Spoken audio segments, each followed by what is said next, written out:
ñu nuyu sunu gan Mohamed Ba salaamaaleykum. waaleykum salaam wa rahmatulah. jàmm ngeenam yaa jiite APROSI di bànqaas bi nguur gi dénk mu toppatoo fépp ci réew mi lépp lu jëm ci sampum usine ak ñoom seen di agence de promotion des sites industriels. dafa fekk ni ñu ngi koy wax sax subaak léegi ne tey ca Diamniadio dañ fay daloo njiitu réew mi di ko jiite sax li ñuy wax plateforme industrielle internationale de Diamniadio di bërëb ba nga xam ne ca Diamniadio di dëkk bu bees bañ fay sanc fa ñu jagleel lu jëm ci sampum usine foofa mën nga nu wax maag Georges ci Diop sax nañ ci laaj ci fànn yu bëri njëkk xalaat bi lu ko tax a jóg dëgg ak luñ ci séntu. jërëjëf maa ngi nuyu auditeurs yëpp di wax ne si sa question bi président Macky Sall dafa ñëw ak programme boo xam ne moom mooy suqali réew mi suqali économie boobu nag industrie daf ci am vraiment solo ñu tënk lépp ci benn document boo xam ne moom mooy document de travail muy plan Sénégal émergent nag ci biir soo ko gisee dafa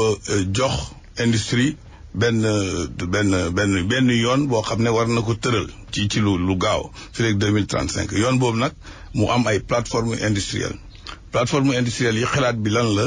moom mooy ñu fexe ba nga xam ne dinañ gën a yokk production intérieure bu réew mi gën a yokk également investissement yi nga xam ne waa réew mi war nañ ko def waaye itam bitim réew war nañ ñëw def ko fii war a yokk aussi xëy surtout xëyu ndaw yi et également ñu wàññi li nga xam ne dañ koy jiggaani loolu moo doonoon xalaat bi ñu ne nañ def plateforme industrielle. dafa fekk ni Sénégal dafa xaw a des ginnaaw tuuti ci wàllu woowu ndax borom xam-xam yi buñ ko xaymaa nee ñu bu réew mi waroon am téeméeri usine fukk ak ñeent képp a fi am ak bi Sénégal doon Sénégal ba léegi lu tax nu yéexee noonu ci wàllu industrie. c'est vrai que Sénégal moom moo nekkoon dans les années 60 leader Afrique de l'Ouest ci industrie. dem na presque ba année 80 mu am benn rupture bu mag usines yi génn dem wante am na tissu industriel bu fi nekkoon bu basé wu quand même ci mines yi am na usines yu mag yoo xam ne extraction minière lañ doon doxee muy cimenterie muy industrie chimique et cetera manufacture yi nga xam ne ñoo téye woon industrie bi doon manufacture textile ak yenn agroalimentaire am Sotiba Sonacos yooyu am sooxe moo tax itam président Macky Sall bi mu ñëwee gis sooxe boobu mu génnee beneen politique beneen vision boo xam ne moom mooy que ne ñun li nga xam ne dañ koy jéggaani nañ ko jéem a defar li nga xam ne nit ñi aussi bitim réew mën nañ ko ñu ngi ko bëgg a def ci yeneen réew parce que dafa fekk moom laa bëggoon wax ne jamono ji pays développés yi seen salaire yi dafa cher ba nga xam ne dañuy jéem a jógee fi nga xam ne ñoom foofu lañ nekkoon di dem ci yeneen réew Afrique moo nekk léegi li ñuy wax usine du monde bu yàgg Chine moo ko doonoon mais ñoom ñëpp li leen dab moom mooy lenn seen niveau de vie dafa élevé ba nga xam ne yéen industrie bi dañ koy abandonné di dem ci yeneen réew ñun nag ñu war a préparer wu loolu pour mën ci capter mën a yokk suñ industrie vision boobu le chef de l'État am moom le plan Sénégal émergent am moo tax ñuy préparer loolu pour préparer ko nag ay plateforme la ñuy tabaxal di ko tabaxal ci biir réew mi. ay plateforme yooyu yu bees a fay nekk nga wax ne xëy na bëgg ngeen ci ay investissement yi nga xam ne ñoom ñooy jóge biti réew waaye fekk na ni am na yu bëri yi nga xamante ne lim nga ko sànq sooxe na yenn yi sax tëj nañ est-ce que ci wàllu woowu dugal ngeen ci lii di jéem a def lépp ba yooyu nga xamante ne ñu ngi sooxe wala yi doon tëj ngeen dooleel leen ngir ñu jógaat. yi nga xam ne moom ndax li ngay jëlee bitim réew itam xam naa loolu day xaw a jafe waaye gën a suqali yi fi newoon moo gën a gaaw. déet mais du lu rek ngay suqali am na lu ñu xam ne war nañ ko mën a suqali nañ ko ICS ay 5000 emplois ak 10 000 emplois indirects ak vraiment moo doonoon leader de l'exportation suqali nañ ko mu taxaw NSTS tissu yi nga xam ne ñu ko doon produire mu doon loo xam ne dañ koy soxla moom la ñuy sol loolu itam ñu dugaloon nañ ci sa loxo pour soxali ko am na nag loo xam ne moom moo ci sooxe. waaye ba léegi NSTS boobu ba léegi jógagut. outil de production bi moom la ñu war a modifier parce que maintenant léegi dafa am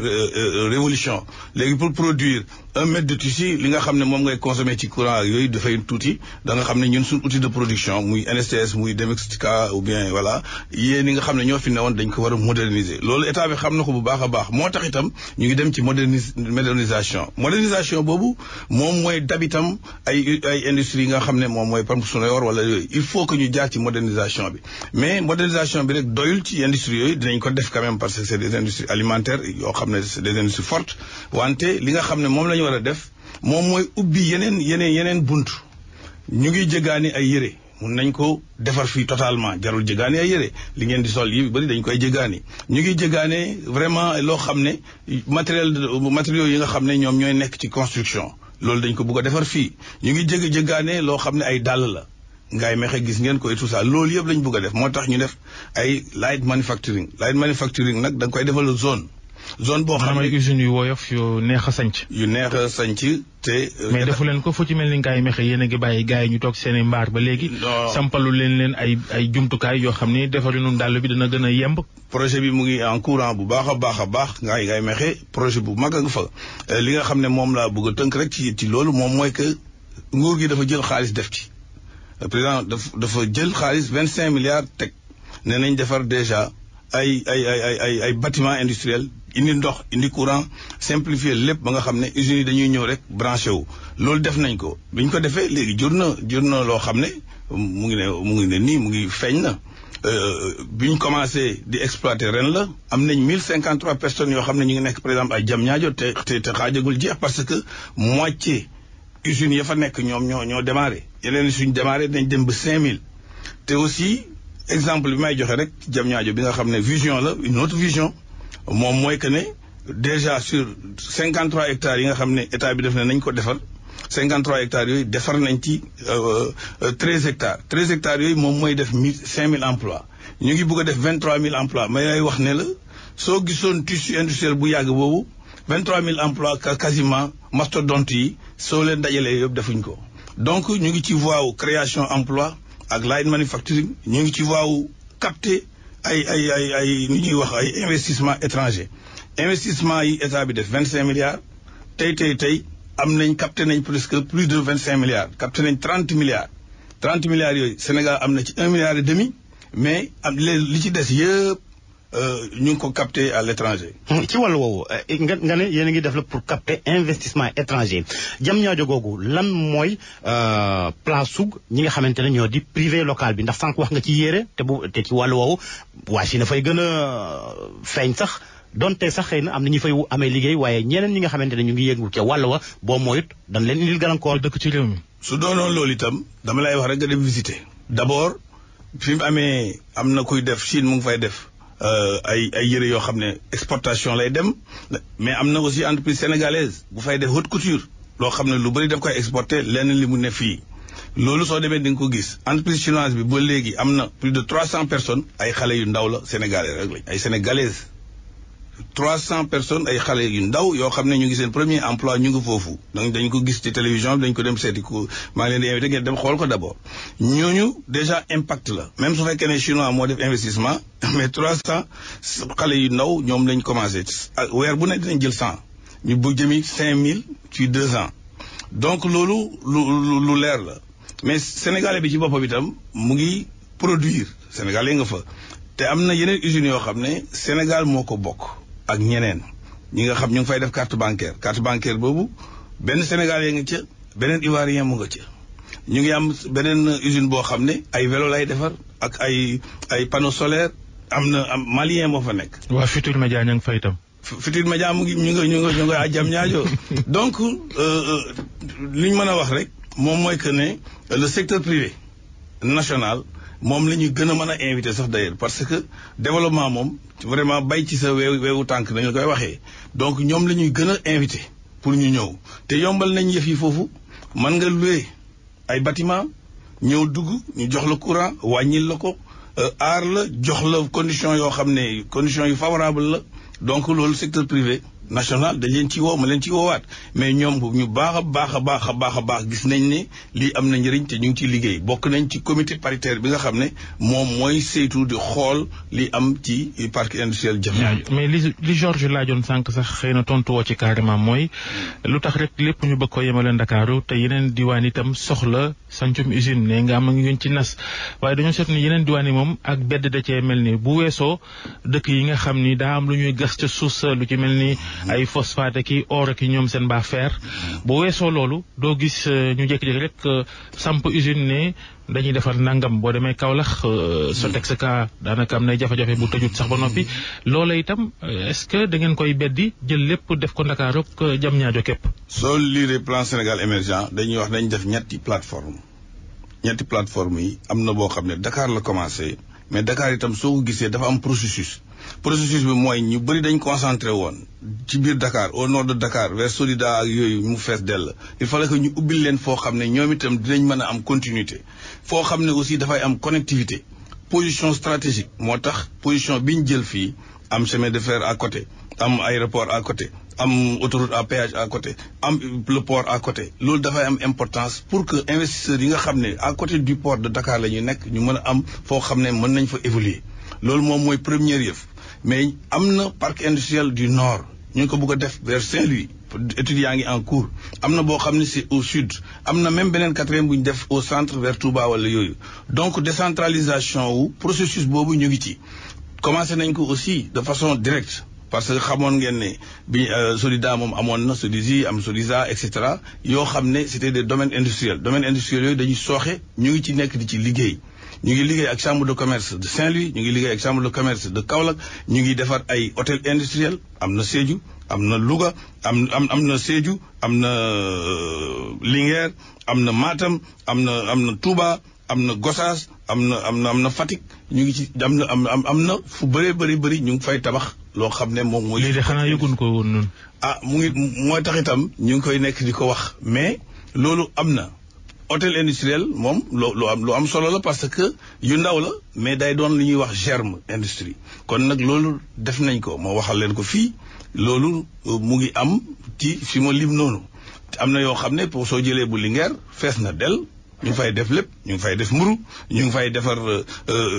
ay affaire jus ñu ngi fay defar lu bëree bëri Sédhiou aussi président moo waxoon ñu def nañ ko ñu ngi nekk di développer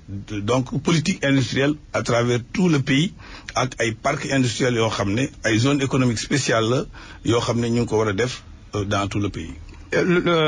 ñu seetlu ne Diamniadio ya fay xel di gën di yëngu moom mooy yi nga xam ne lu ñuy polluer bëriwul lan mooy place wala boog loo leen fas yéene def ci industrie yu gën a yememaay yi ci yenn diwaanu réew mi nga xamante ne xëy na fu ne war nañ koo jéem a méngaleeg li nga xamante ne moom lay produire comme buñ demee ba ay Sine Saalum ak lu ni mel gerte gaa nga fa nga dem ay côté Mbour ak yeneen ya jën yaa nga fa ak yeneen. dañ def loo nga dëgg dañ def benn étude def ko ci ministère industrie bi nga xam ne Moustapha Diop moo ko jiite dañ def étude xool li nga xam ne moom mooy avantage comparatif mooy li nga xam ne gàncax bi am ci gox yu ne ñu ne nañ samp foofu usines yoo xam ne ñoom ñooy traité gox yi soo jëlee par exemple Colonna ay patate moo fa am dañu jël patate bi di ko yóbbu di ko exporter ak yooyu dinañ fa def zone boo xam ne dina utiliser patate boobu di ko traité di ko valoriser soo demee Casamance xam nga fruits yi ñu ngi fay yàqu yooyu moo tax ñu def fa zone boo xam ne ay fruits lay def c'est la même chose que Kaolack voilà donc industrie bi def nañ étude boo xam ne ñu ngi essaimer partout donc des domaines industriels yoo xam ne dañuy adapté pour mettre en valeur li nga xam ne moom mooy gàncax yi. mais lu tax loolu gaawu leen ci ndax bu ñu demee ko Diamniadio ni mu gaawee est-ce que c'est pas parce que da ngeen bëgg rek ñu gën koo gis. ndax politique maanaam politiquement waaw. non du politique parce que dama lay jox ay chiffres léegi ñu ngi produire Diamniadio donc vraiment tuyauterie PVC yi nga xam ne yëpp mooy def PUDC ñu ngi koy produire kooku c'est pas du politique c'est du réel c'est de l'économie la. PUDC 250 forages yi ñuy def Diamniadio la ñuy produire tuyaux yi defar ko foofu Diamniadio mu ngi employé wax naa la 1053 emplois donc loolu du politique maintenant lu tax gaawuñ ci ngay wax mais gaaw nañ ci Diamniadio def ko rapidement parce que dañu war a capter te tey Sénégal am na quand même loo xam ne. est-ce que liñ def Diamniadio bëriwul bâtiment ministère ay dëkkuwaay ay usine loolu yëpp dëxañ ko ci benn bërëb loolu itam. moo am Maroc. moo am Tunisie. moo amoon France ci yenn quartier yi moo am loolu soo bugg a def économie da ngay defar ay zones yoo xam ne nit ñi dinañ fa mën a def créer ay valeur parce que liggéey mooy indi koom-koom pour soo toogee sa fenn rek boo toog fa xat fa loolu da ngay dem ba nga xam ne mooy rey yenn villes yi nga xam ne villes yoo xam ne duñ moderniser wu toog ba nga xam ne nekk en autarcie il faut ngay ubbeeku il faut que ngay développer wu il faut que ngay créer loo xam ne dina indi liggéey indi investissement moo tax Diamniadio la fa nekk dañu yóbbu ministère des finances su fa njëkkoon a dem sax d'ailleurs ñëpp nga di topp mais dañ fay yóbbu ay ministère pour que ministère yooyu bokk ci li nga xam ne moom mooy germe de ville c'est normal soo bugg a def dara il faut nga def germe moo tax ministère germe de ville la ñu yóbbu industrie c'est-à-dire fonction production mu doon aussi participer dans les germes de ville donc Babacar li nga xam ne moom lañ bëgg a def Diamniadio moom mooy loo xam ne dina tax ba Dakar noyyi dina tax ba nga xam ne soo bëgg a ñëw. waaye dafa am coût dafa am ay intrants xam nga buñ jëlee misaalu autoroute à péage bi. li muy coûter nit ñi seeraay bi lépp bëgg a doon Diamniadio est-ce que loolu itam baax na ci koom-koom beeg poosu nit ñi. yaa ngi fàttaliku bi ñuy jaar booru cité Lobat Fall ay at. yaa ngay fàttali ko na meloon doo jàll li nga daan perte ci xaalis Sénégal ay milliards la daan perte par jour parce que nit ñi dinañ toog di dem ci embouteillage boo xam ne doo liggéey. diggante cité Lobat Fall ak Cambérène. dama joxe exemple rek. mais jëlal route de Rufisque kenn du doon jàll même pour dem pompier doo doon jàll moo tax pompier ñu génnee ko c'est normal loolu vision boobu le président am vision boobu la ñuy exécuter te ma wax la ci denn man mi ne foofu parc industriel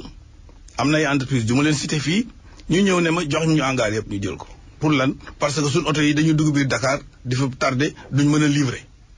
nañ ñëw ñu def fii production yi ñu mën a kii donc ville Carrefour génn loolu am solo la am na ñu ñëw ne ñu jox ñu lépp léegi lañ fa nekk léegi tey suñu bëggoon mu doon loo xam ne ñi nga xam ne dañuy jaay soit boisson wala ñuy jaay sucre wala dama lay jox ay exemple yu leer wala mu doon sax ay moulin wala yooyu suñ ko mënoon dañuy am foofu. xanaa terre bi dina gën a yombal yi fi kon bu sottee. mais terre bi dafa compléter lépp parce que soo gisee terre bi mu ngi nekk dans le domaine industriel dugg dans ñëw foofu travailleurs yi nga xam ne terre bi mën na leen. am na fa gaar. am na gaar bi ak industrie bi ñoo sës. donc loolu c'est une chose importante ba pare terre bi war a dem aéroport développer transport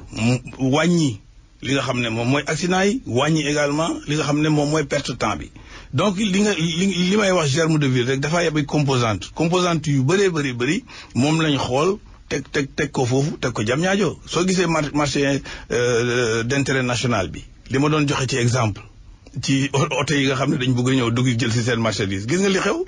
oto yi léegi ñu ngi leen di bloquer presque parce que ñu ngi bëgg a def port sec loolu mooy vision loolu moom la ñuy def moo tax Diamniadio ñu ngi koy développer parce que quand même Carrefour la mën mais est-ce que seen doole yëpp concentré wu leen ko Diamniadio ndax buñ fàttalikoo ci ab conseil des ministres njiitu réew mi Macky Sall nee na nañu gaaw ci li nga xamante ne moo di yeneen zone économique spécialisée yi jox leen contenu. ñun zone économique spéciale ñu ngi def Sandiara yéen a koy gis Sandiara mu ngi dem bu baax a baax war naa leen ñu ngi def itam zone économique spéciale nord ñu ngi def aussi ay agropole études yooyu yëpp ki def nañ ko te loolu c'est au sud en Casamance on va dañ fay def benn agropole bu mag a mag boo xam ne dina valoriser vraiment les fruits et autres ñu ngi def itam à Saint-Louis agropole adossé ak parc industriel pour valoriser ceeb bi tomate bi les produits halieutiques loolu ñu ngi ci. et yéen kay lu ñu wax rek ngeen yéen a ngi ci ndax deuxième mandat. ñu fàttali sax da ngay politique ca Nioro. yéen a ngi tàmbalee ngemb seen mbër. seen taxawaay mooy ni yéen daal deuxième mandat bi day yomb ndax da ngeen a mel ni ñu xeeb ña ngeen a jàkkaar loolu jàppee leen ay mbër yooyu. mooy sunu minute politique bi 10 secondes. ayca bon li ma mën a wax moom mooy que ne affaire politique bi. c'est normal quoi parce que li ñu def bugg nañ am deuxième mandat te ñu ngi koy ñaan population bi ñu xool li ngay wax ne par exemple maa ngi cité réalisation Puma réalisation PUDC yeneen réalisation yi fi nekk yoo xam ne yooyu bugg nañ continuer seetal Dakar rek déjà soo xoolee Dakar yaa ngi xool comment dire VDN prolongé bi. yéen a ngi yokk koom-koom te dëkk bi amul xaalis ministre économie wax na ni dañoo état bi daal sëngeem fi ñu toll nii. léegi day duñ def nañ na am la ngeen foogoon de jël xaalis sànni non dañuy construire di tabax. jërëjëf Mohamed Ba jiital APROSI agence de promotion des sites industriels ñu fàttali ni tey ci ngoon da ngeen di daloo plateforme industrielle internationale bu Diamniadio njiitu réew mi di ko teewee incha allah. maa ngi invité ñëpp foofu. maa ngi invité ñëpp. jërëjëf Georges Dethié